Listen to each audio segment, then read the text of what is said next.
Hippolytos svona, þú veist, hann svona savage, brutal karakter sko og þú veist, hann ólíkur mér, myndi ég segja.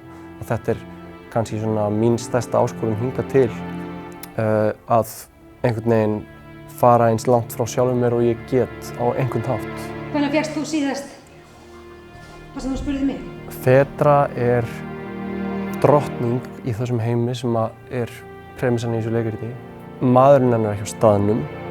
Hún býr þarna í einhverju höll með dóttur sinni og stjúpsyni sínum og verður bara rosalega ringluð og svona full af einhverjum sjálfshatri og tortímingu sem keyrir framvindu leikritsins áfram.